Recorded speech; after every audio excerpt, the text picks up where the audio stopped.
Pake tak leren sedilo. Ayo. Bar iki sik ngungkut teko omah esuk sik ngeterne anak-anak sekolah. Ayo, mulih terus teko omah genti mboke genti rewel. Ayo niku. Nggih. Diajeng mudeng ora karo lakon ki mau no. Waduh, kula wauti lemok, Pak. Wis. Piye sen iki. Wis. Iki kudu dididik iki sen ora. Alah. Ya ora apa-apa sithik-sithik nggatekne ya nok ya. Nggih, sithik-sithik. Gelem ra gelem sampeyan iki waranggana bagian dari pertunjukan wayang. Tur calon garwamu ya dalang hebat, pemikirane ya sangat cerdas. Lek nganti ora kok imbangi karo sampeyan pinter ngerti karo wayang. Sumelangku yen nganti sampeyan kok dijolke ha kowe. Dijolke napa? Dijolke bemo. Ya apa dijole ya kawruhe ning lho sing dijolke. Mula ya saya pinter klebu umi barang kuwi. Ya menyapsik diajeng karo para lenggah. Akeh lho sing lenggah kuwi. Sugeng dalu Bapak Ibu. Pripun napa sampun ngantuk? Lek diajeng ora ngantuk kono ngiler mau. Ayo.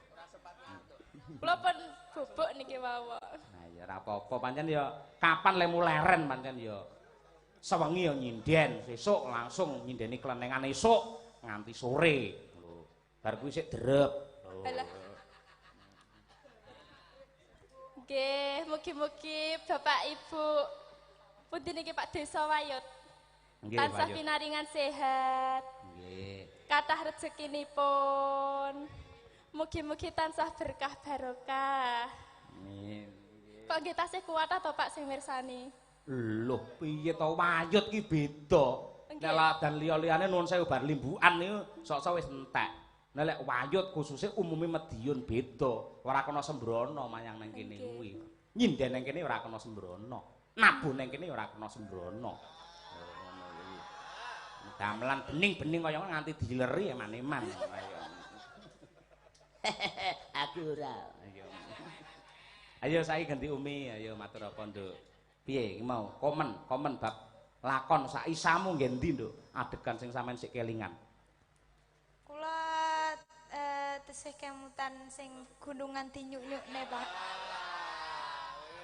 Wah, kowe kuwi kok gur seputar kuwi piye lho. Wong ngatasi wit jam 09.00 lho nganti iki mes setengah 3 kok sing kok eling-eling kok mung perkara gunung. Lah iya. Napa nggih Pak? Kula wau kan bingung to. Alure niku pripun pas wit awale niku. Ternyata niku wau sing pas adegan gunung dinyuk-nyukne niku anu to, namung cerita to. Ceritane sinten? Sapa? Diling-eling sapa? Sukesi karo wi Pisanggeni, ya sapa? Sanes. Sapa? Sukeso. Sukeso ki adik Sukesi. Sapa ya mau? Ayo. Sing nepang niku lho Pak, sing nepang sajen. Oh sing nepang ki mah adike Sukesi. Sukeso bener. Sukeso lah nggih niku wau. Oh iya, sing critakne mau lak kuwi ya. Nggih. Heeh, pinter ya ngono kuwi. Terus Sukesi mah karo sapa? Le Roman karo sapa ning jero sanggar mau? Kalih Pak Cahyo. 100 kowe. Pek kowe. Karo Resi Wisrawa. Nah, mudeng ta kowe. Lah kuwi sing jenenge apa iki jenenge milik gendong lali ngono kuwi. Ngemut gula krasa legi. Dintal sak lodonge ya kuwi ngono. Nggih. Nah, ngono kuwi. Nyatane ora kok iki apa wayang critane ngatasi guru kok pendhita kok wani murang tata karo murite. Nyatane di kisah nyata ning kenyataan lah ya akeh. Nggih. Guru sing kaya ngono kuwi, uwik-uwik karo murite ya akeh ngono kuwi. Ngono kuwi akeh. Kenyataane dadi ning wayang iki critane komplit kowe golek crita apa wae to eneng ning wayang iki. Napa nggih, Pak? Oh iya tenanan. Sing wingi babakan sing apa kuwi prajurit utawa irjen nembak anak buahe. Kuwi terus akhire digawe kaya pengen ketok tembak-tembakan. Ning wayang wingi pas ning Ponorogo ya ana ngono kuwi. Jenengan tokne niku. Ya ditokke no. Lek ra tokne pegel kabeh ning awak. Ya. Napane, Pak?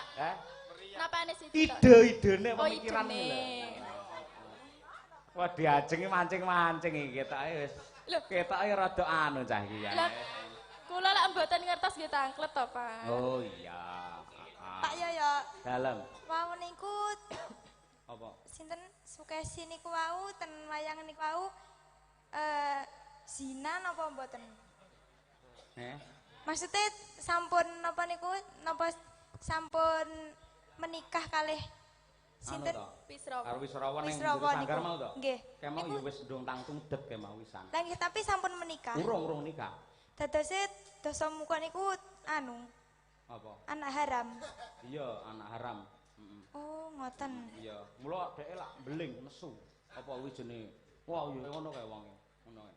Ora ngerti kautan. Mula sok-sok yen enek anak nakal, aja nyalahke anake. Sawangan wong tuane mbiyen piye.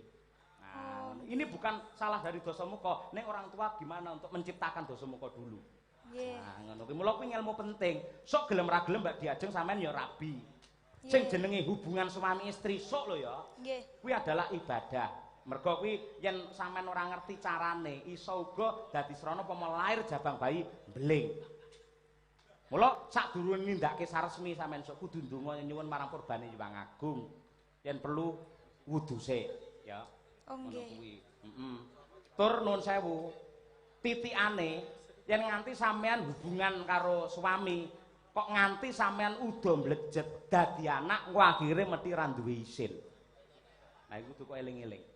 Terus niku pripun Pak carane? Kudu disiasati men ora ketok udo mblejet piye carane? Apa ngangge lendang tok, apa kaos kaki tok ngono. Sing penting ora mjet ngono ya. Nah iya. Ngono ya, Nduk. Nggih, Pak. Sithik-sithik paham karo lakon. Iki enek anu, jane ana pamundhut selendang sutra kuning yang sampean kersa iki ya. Monggo yen ora kersa tak lempar Mbak Tuti. Ayo, apa arep milih liyane? Lintune mawon. Lintune? Oh iya. Upamane apa? Kencan sik. Ayo. Karo Diajeng. Napa? Sambung wanci dalu mawon. Oke. Ya, tak bawane yen ngono. Ayo coba kaya apa? Diwiwiti saka sing luwih sepuh sik, Diajeng sik. Ya no. Coba.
Oper, ya bantunen Mbak Yumu,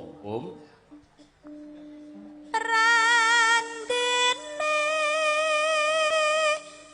maksa sekar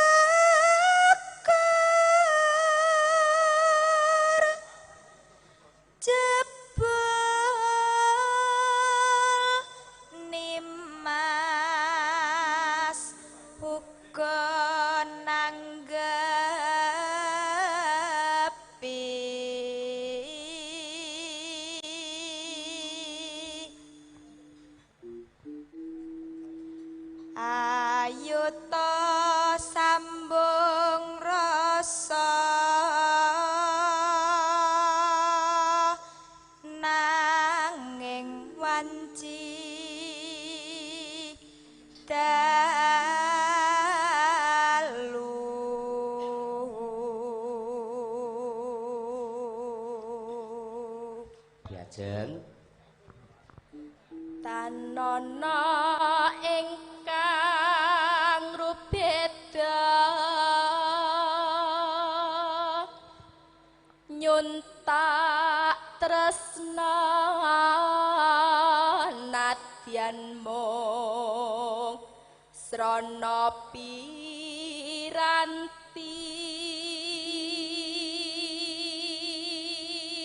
berdua yuk gambarmu uga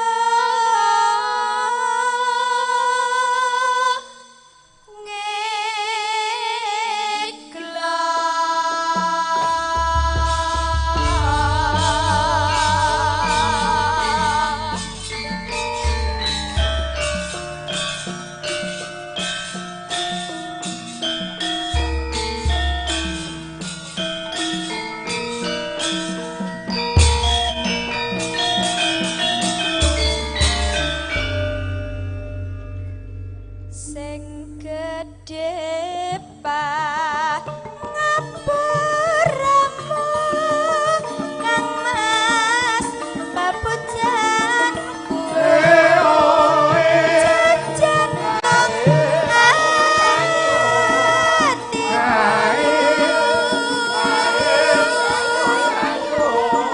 sambungku mong wanjitalu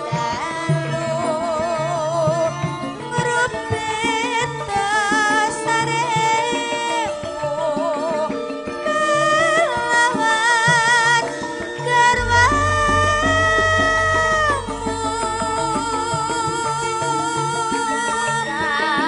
mas kamra titis sakit pure lestari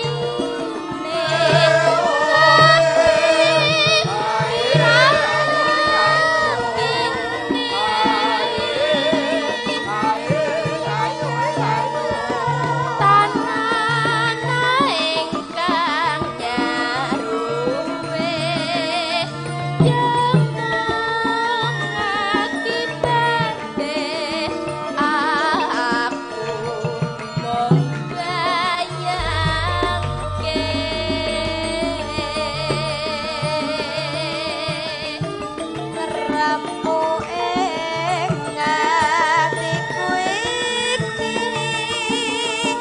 yen banjur elingi bocah telu iki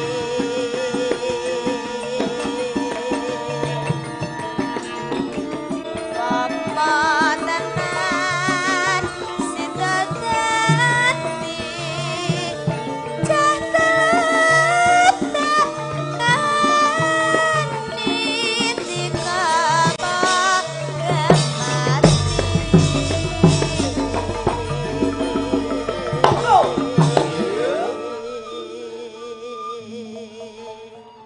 kancane wong mayang niku kadang-kadang bakul mila kula caosi informasi kanca-kanca bakul sedaya dulur-dulur bakul lan ugi para sutresna budaya ing kersa nguluruk mangke dalu wonten ing Laladan Wates Kebon Agung Mejayan Madiun Truk nggih tanggal 20 nggo bengi kurang marem nguluruk neh tanggal 21 wah neng ndi Mbluro minggat lek kuwi ora.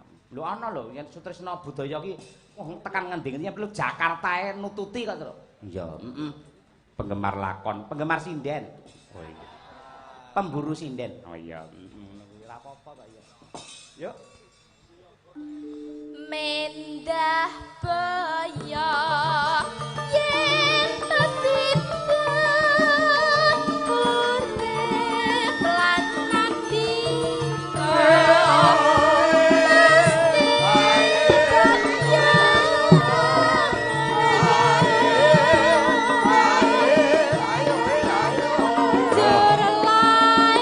seger. Putri Sulesna terus bisa nyuwara biko kang mesra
paring saka Pak Bupati engko diratakke tekan Pengrawit ya.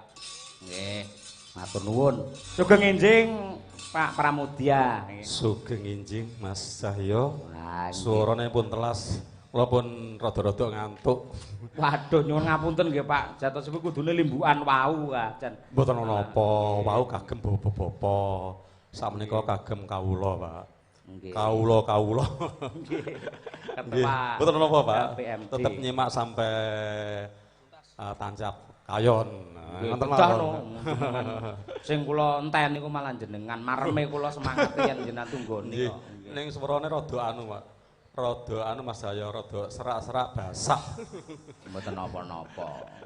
Bahkan berpartisipasi. Nggih ngapunten, nggih. Sedaya. Menika kula jejerke kali Mbak Okvan iki lho. Oh nggih. Pripun Pak? Masuk mboten Pak? Masuk. Masuk. Panjenengan sedaya masuk kabeh lho Pak. Wah, Mbak Tuti nggih masuk. Mbak Sundari nggih masuk. Sedaya masuk apalagi Mbak Umi wah nika nalika awal ning Rejo Agung kula ning isih alit gitu. Nggih njenengan niku kula sik kelingan lho mirsani. Lah kok saknika men sampun wis undang kawula. Pas pandemi nduk anu Okva, Pak Pramudya iki mesti ngirimi peyek.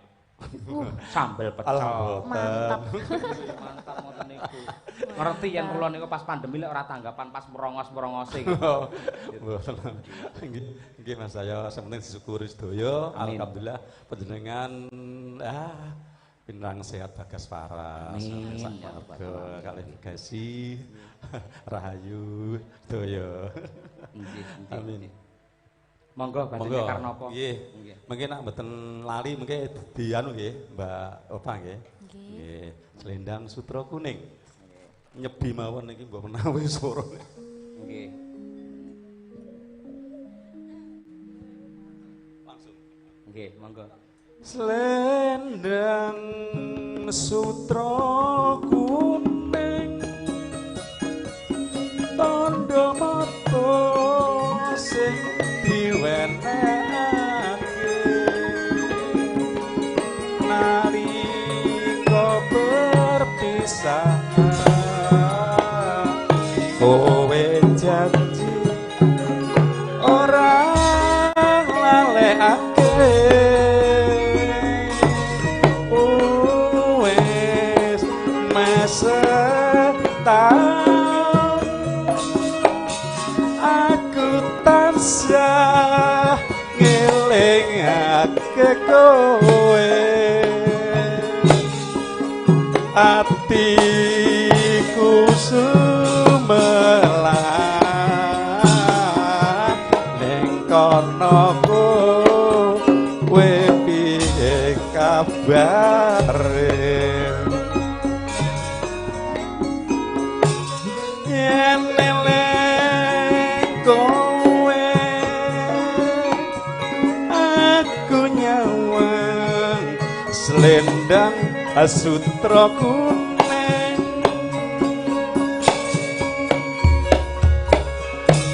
wong sing tak puji muga sliramu enggal nang Bali yen dina lan wengi kowe tansah sing tak impi-impi yen to aku lara selendang sutra kuning dadi ayo Pak yo kendo